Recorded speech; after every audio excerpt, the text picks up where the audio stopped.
Éric Raoult, bonsoir. Vous êtes ministre délégué à la ville et à l'intégration. Alors fallait-il en passer par là? Fallait-il recourir à la force? Un artiste, ça peut susciter une émotion. Un gouvernement, c'est fait pour trouver des solutions. J'ai autant de peine que l'on en soit arrivé là que Mme Béard. Je souhaite simplement qu'après la clarification, après le moment de fermeté que le gouvernement a été amené à prendre pour mettre en place, pour appliquer la loi au cas par cas, parce qu'on ne peut pas étudier une situation administrative dans une sacristie sous le regard des caméras. Il faut un débat contradictoire entre une personne qui défend sa situation et puis les dossiers administratifs. Il ne faut pas que les sans-papiers soient des sans-dossiers. Mais je voudrais vraiment de tout cœur dire qu'il n'y a pas d'un côté les sans-papiers et de l'autre côté les sans-pitié. Il faut voir comment on en est arrivé là et voir aussi que, comme tous les autres personnes qui se sont exprimées, eh bien, j'aurais souhaité qu'on évite tout ça, mais on en est arrivé là parce qu'il y a eu d'un côté une volonté de parvenir à une situation bloquée et malheureusement avec beaucoup de récupération, on vient de le voir avec les manifestations, et de l'autre côté, de la part du gouvernement, la volonté de trouver une solution. Donc, à votre avis, M. Raoult, le gouvernement est allé jusqu'au maximum de ce qu'il pouvait faire en termes de négociation?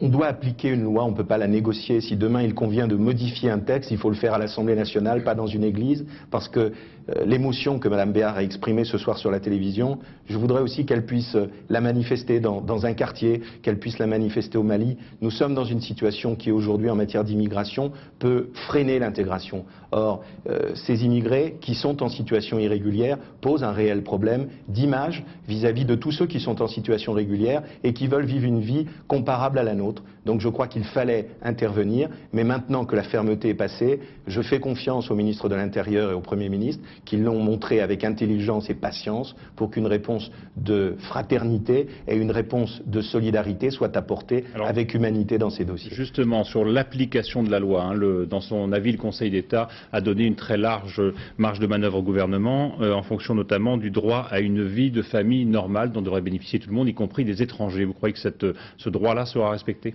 Mais écoutez, je crois que comme l'a dit hier Alain Juppé, les familles ne seront pas séparées, les personnes en mauvaise santé ne seront pas expulsées, mais il y a aussi des déboutés du droit d'asile. Tout gouvernement, les gouvernements socialistes ont été confrontés au même problème, les autres pays le sont aussi. Quand on entre en France, ce n'est pas un hall de gare, il faut accepter des règles. Le fait d'avoir sa situation revue, révisée, comme le Premier ministre l'a annoncé, ne veut pas dire une régularisation massive. Monsieur Raoult, vous pensez qu'il faut revoir les lois Pasqua, puisque leur application a l'air de poser quand même des problèmes? Je crois que les textes de Charles Pasqua sont un socle qu'il faut peut-être adapter dans les années qui viennent, mais qu'il faut d'abord appliquer.